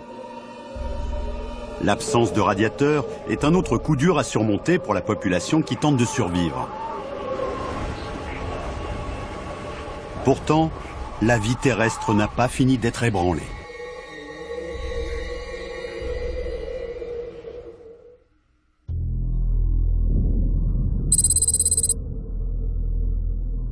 La rotation de la Terre a amorcé son ralentissement il y a maintenant 4 ans et demi. Notre planète, habituée à tourner à environ 1600 km/h, est désormais presque immobile. Le Soleil rayonne 16 jours d'affilée. À mesure que nous ralentissions, les océans ont convergé vers les pôles. 2 nouveaux océans se sont formés. Le Kansas se trouve dorénavant sur le littoral d'une nouvelle et immense mer nordique. C'est un océan profond de 16 km.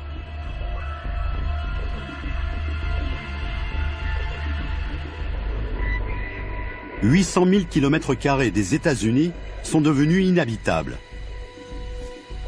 C'est moins d'un dixième de leur surface initiale. Nos colons ont créé un habitat où ils peuvent cultiver leur nourriture et s'abriter de l'alternance de plus en plus insupportable de la chaleur et du froid extrême.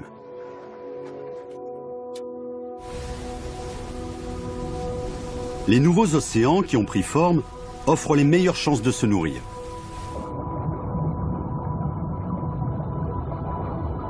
L'inondation des continents les a rendus riches en nutriments et ils sont gorgés de poissons et de fruits de mer. À mesure que les écosystèmes des littoraux ont été détruits par assèchement ou par submergement, les espèces des mers chaudes se sont éteintes. Mais de nombreuses espèces des mers froides, comme le cabillaud, le maquereau et le thon, ont survécu et prolifèrent.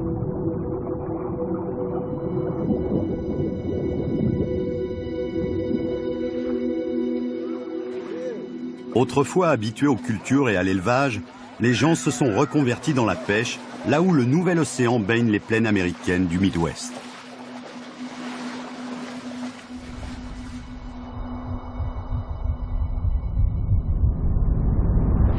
Au cours des longues nuits glaciales, les réfugiés se relaient par équipe pour attraper le poisson dans une mer gelée. En les ramenant à leur habitat, ils risquent leur vie par moins 55 degrés.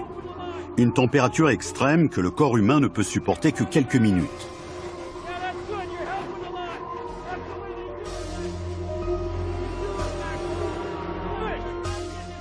Mais la pêche à travers la glace ne permet pas de subvenir aux besoins alimentaires des réfugiés nord-américains qui continuent d'affluer en nombre. Aussi, le temps presse.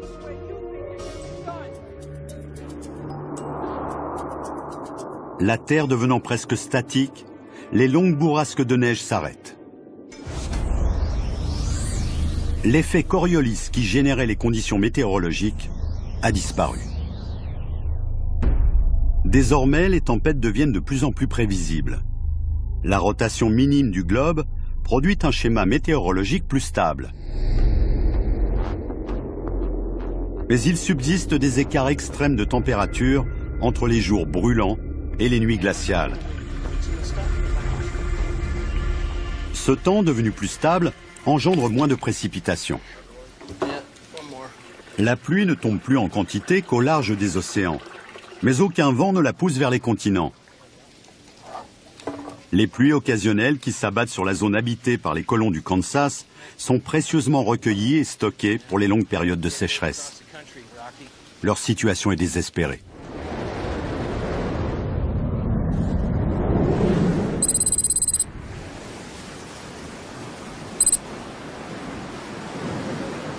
En mer, les océanographes partis de San Francisco ont fait naufrage sur le nouveau mégacontinent.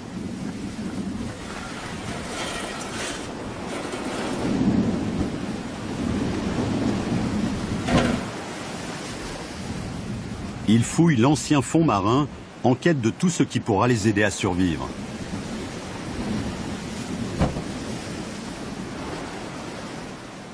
Leur choix de vivre isolés dans cette région est toutefois risqué.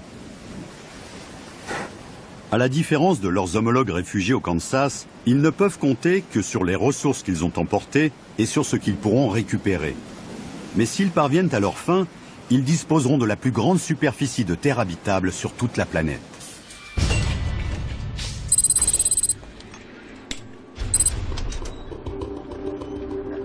Quant aux survivants qui ont choisi de rester dans les villes non submergées comme Miami, ils doivent affronter les pires difficultés. Regardez dans ces boîtes s'il y a quelque chose d'intéressant. Et vous autres, suivez-moi. Ils sont livrés à eux-mêmes. Allez, on s'active. Il reste très peu de nourriture. Impossible de compter sur une quelconque distribution d'électricité. L'eau potable est devenue difficile à trouver. Il n'y a plus aucun approvisionnement en nourriture, ni par voie terrestre, ni par voie maritime. Tout le confort tiré des évolutions technologiques a disparu. Une fois que les réserves seront épuisées, Miami n'aura plus rien pour survivre.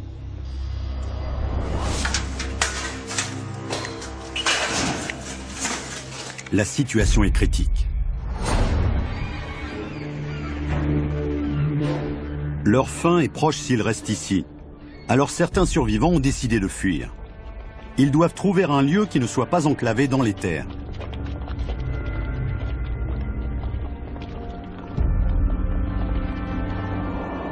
Pour subsister dans ce monde apocalyptique, ils doivent se rapprocher de l'eau. Mais des milliers de kilomètres de route les attendent.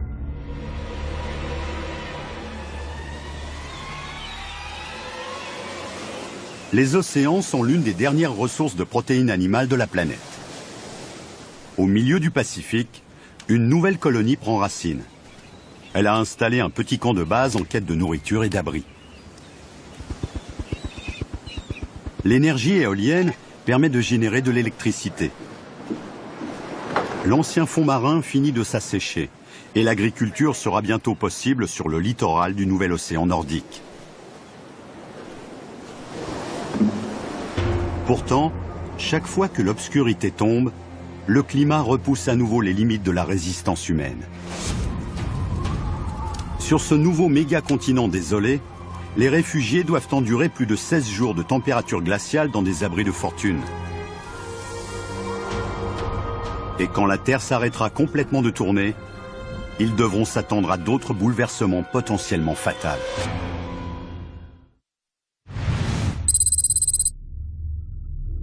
Cinq ans après avoir commencé à ralentir sa rotation, la Terre s'immobilise complètement. Les océans, l'atmosphère et le climat s'installent dans leur nouvel ordre. Un méga-continent encercle le centre de la planète. Deux vastes océans courent depuis les pôles jusqu'aux latitudes médianes du globe. Toutes les terres proches de l'équateur sont privées d'air. La plus grande partie du nouveau continent est inhabitable, car trop haute par rapport au niveau de la mer. La Terre a beau ne plus tourner sur elle-même, elle gravite toujours autour du Soleil. Dorénavant, les jours et les nuits dureront chacun 6 mois, selon que le Soleil éclaire une face ou l'autre du globe. Le vieux concept de l'alternance des jours et des nuits est révolu. À partir de maintenant, il faudra survivre 6 mois entre le lever du soleil et la pleine lumière, et 6 mois entre le coucher du soleil et l'obscurité.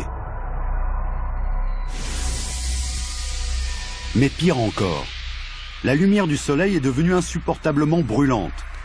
Sur la face éclairée de la Terre, les températures atteignent 55 degrés.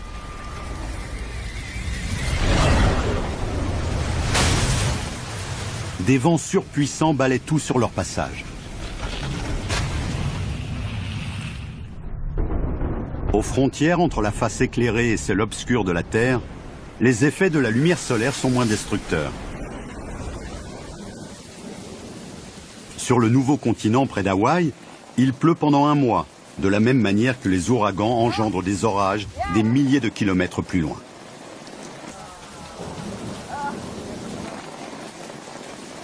Ces pluies diluviennes fournissent une provision d'eau suffisante pour le reste de l'année. Mais d'autres survivants ont moins de chance. Nos réfugiés au Kansas sont à des milliers de kilomètres au nord de la zone baignée d'une chaleur torride.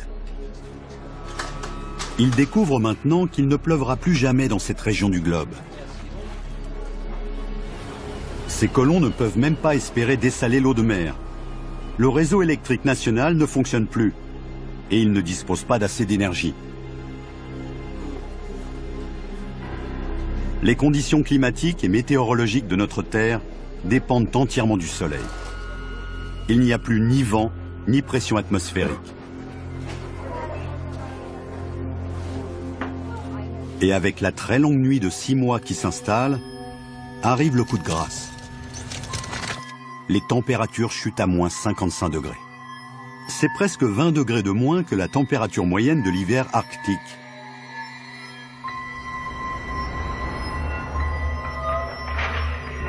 Les nouveaux océans polaires gèlent et stagnent ainsi tout le reste de l'année. Sur cette terre devenue immobile, les survivants réfugiés au Kansas sont condamnés. Quant à la colonie établie sur les bords de l'océan en plein Pacifique, elle se trouve à exactement 1700 km de la limite du passage des rayons solaires. Elle peut pêcher sans être obligée de transpercer la glace.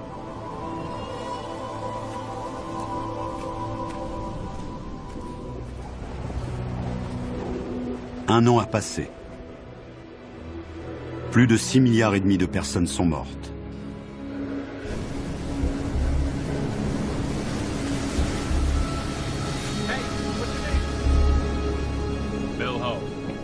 Les ultimes survivants ont trouvé leur chemin vers l'un des derniers lieux encore respirables, où le climat est supportable.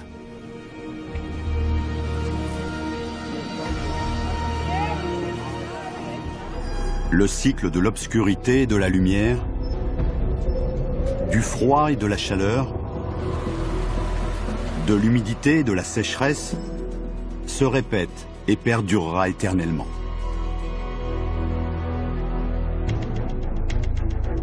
Le brusque ralentissement de notre rotation a façonné un nouveau visage à notre planète. Heureusement, les choses ne se dérouleront jamais ainsi. Mais ce scénario est en soi la preuve de l'équilibre fragile qui maintient notre planète en vie.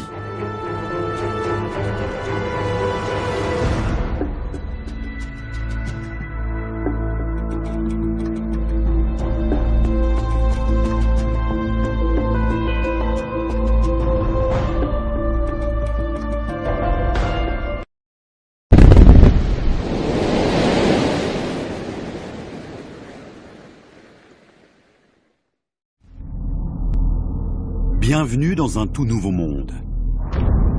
Un monde qui s'est arrêté de tourner. Où chaque nuit dure 6 mois.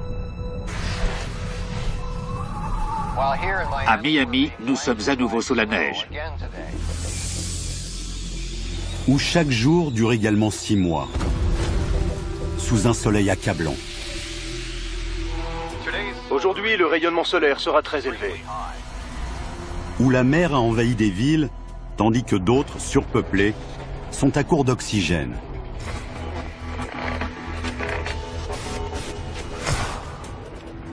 Bienvenue dans un monde apocalyptique, où la vie est un cauchemar et où il faut se battre pour survivre. Par ici! Vous allez voir ce qui pourrait arriver si notre planète s'arrêtait brusquement de tourner et la réaction en chaîne désastreuse qui s'en suivrait.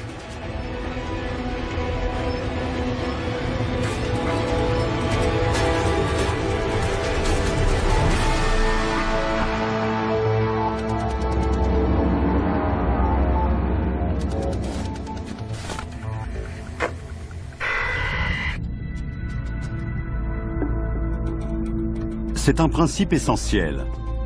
Notre planète tourne sur elle-même. Notre système solaire est né il y a 4,5 milliards d'années d'un nuage tournant constitué de gaz et de poussière. En se formant, les planètes ont suivi cette rotation dont nous héritons en partie aujourd'hui.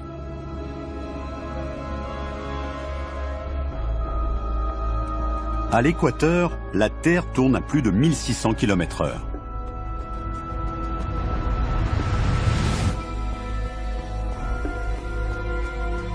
Pourtant, notre vitesse baisse progressivement. Nous perdons environ 2 secondes tous les 100 000 ans. Aujourd'hui, nous allons accélérer ce ralentissement et imaginer quel serait le scénario des 5 dernières années avant que la Terre ne cesse complètement sa rotation.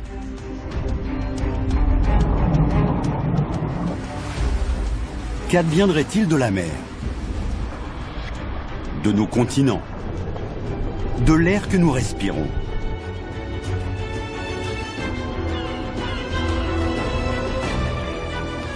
Quel serait le sort de l'espèce humaine?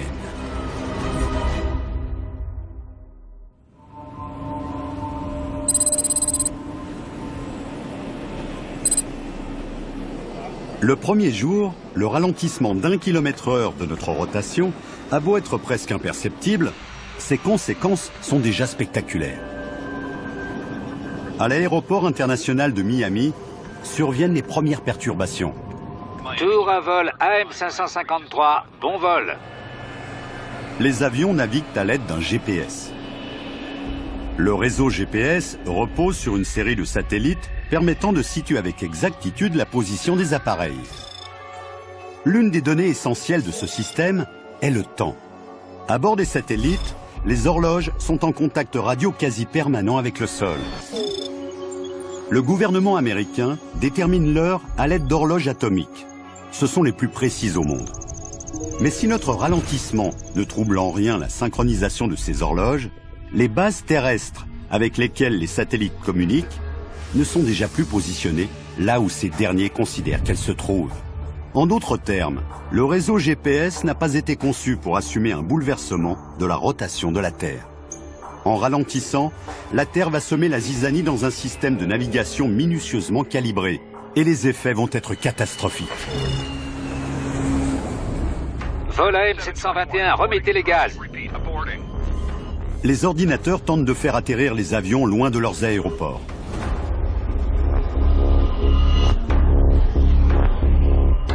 À mesure que les pilotes découvrent à travers le monde que leur système de navigation ne fonctionne plus correctement, des centaines de milliers de vies sont en péril dans le ciel.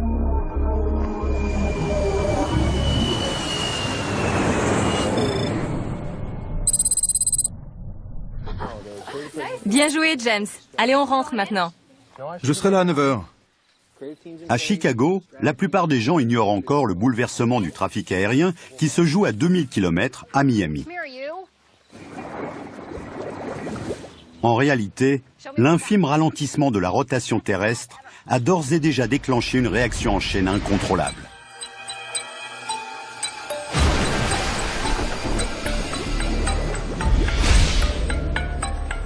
Nous remettons régulièrement nos montres à l'heure pour rester synchrones avec le rythme de la nature. Le rallongement progressif des jours est si imperceptible que nous nous y adaptons comme si de rien n'était. Mais qu'arriverait-il s'il faisait soudainement nuit à 9 h du matin et s'il se mettait à faire jour à minuit? Si notre perception habituelle du temps qui passe était radicalement bouleversée? Des scientifiques ont confirmé le ralentissement de notre rotation. Pour certains, la Terre aura complètement cessé de tourner d'ici 5 ans. Les conséquences vont être désastreuses et aucun pays ne sera épargné. La première semaine, les problèmes s'enchaînent dans toutes les villes du globe. Chaque jour est plus long que le précédent.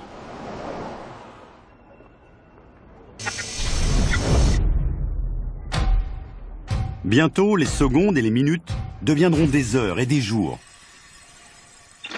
Les marchés financiers où s'échangent quotidiennement 36 milliards de dollars sont en chute libre aujourd'hui. L'incertitude sur ce qui nous attend a sapé le moral des investisseurs.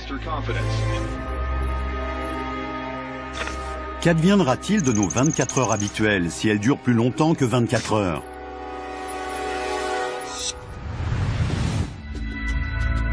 Au bout de 2 semaines, la Terre a ralenti sa giration d'environ 15 km/h.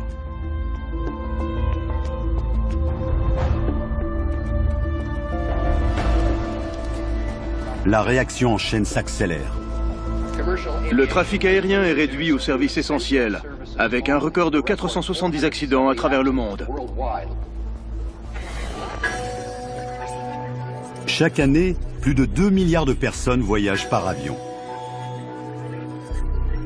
À mesure que les catastrophes aériennes augmentent, les vols sont annulés. Les Américains effectuent annuellement 10 milliards de trajets en bus et en train. Les passagers aériens cherchant en masse d'autres moyens de voyager, le trafic ferroviaire et routier explose. Ainsi, le temps devient l'obstacle numéro 1 sur une Terre qui perd peu à peu de sa vitesse. Mais au bout de 2 semaines, survient un problème encore plus crucial. La mer. Notre planète est bombée. Elle est plus épaisse au milieu qu'au pôle. Notre rotation est l'une des forces permettant de maintenir en place l'eau des océans au nord de l'équateur. Mais à mesure que cette force s'amenuise, les océans commencent à se déplacer.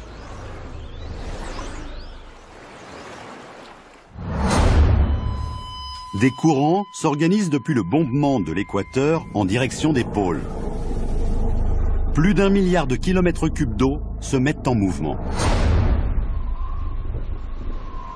Au nord, l'Arctique canadien est le premier à en faire les frais. 3 mois après que la Terre a commencé à ralentir, l'eau afflue sur ses rives comme une baignoire qui déborde. Le niveau des mers continue d'augmenter et le gouvernement canadien a ordonné l'évacuation totale du continent arctique.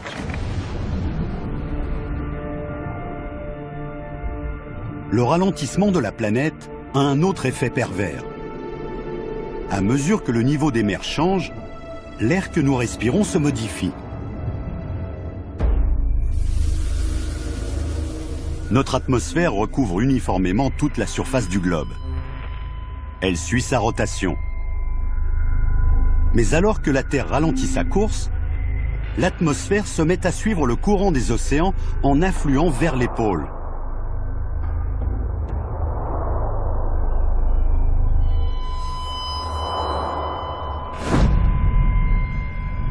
Parmi les premières villes touchées figurent des mégapoles des tropiques, comme Rio, Mumbai, l'ancienne Bombay, et Singapour.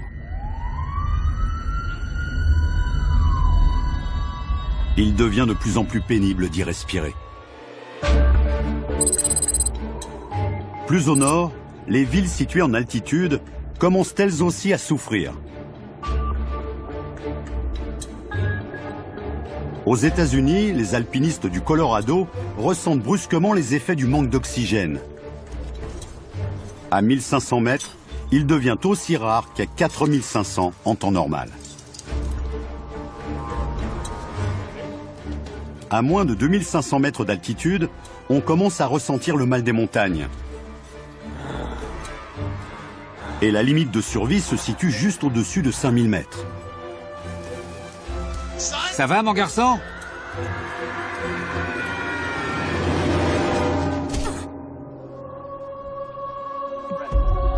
Le monde change brutalement. Et le pire est à venir.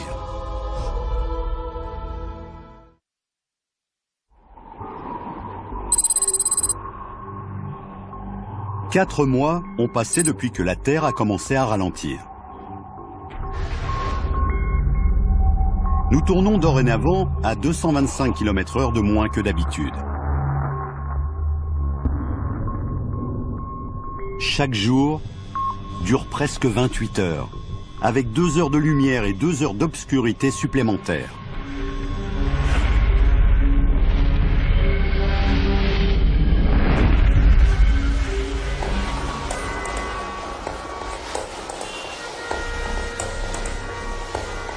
Cette glissade du temps a fait basculer notre monde, ses océans et son atmosphère dans le chaos.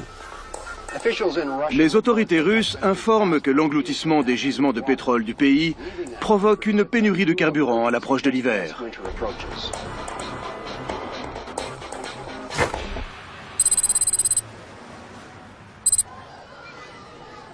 Aux États-Unis, les inondations et la raréfaction de l'air n'ont pas encore fait de victimes.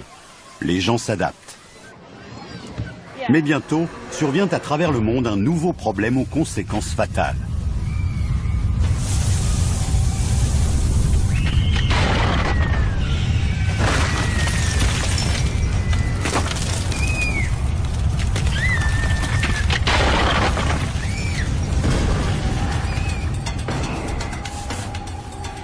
Des tremblements de terre là où ils n'avaient jamais lieu auparavant. La Terre se compose de 3 couches. Un noyau en fusion, un manteau compact isolant et une croûte terrestre rocheuse. Tous les 3 tournent en même temps. Mais à mesure que notre vitesse de rotation décroît, ces couches se mettent à ralentir à des vitesses différentes et engendrent de gigantesques frottements. La Terre s'arrache littéralement à elle-même du centre vers l'extérieur.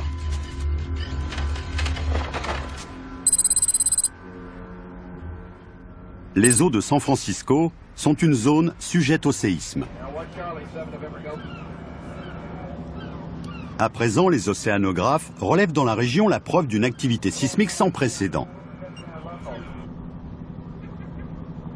De profondes fissures dans les fonds marins libèrent une chaleur infernale. Tués par les explosions sous-marines, les poissons émergent par millions. L'activité volcanique à Chicago et dans ses environs a forcé à fermer plusieurs grands axes de circulation. La population est invitée à rester chez elle.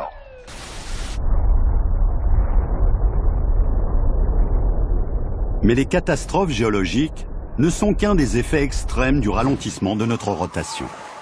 Car les eaux en mouvement sont tout aussi destructrices. La réduction progressive de la force centrifuge continue de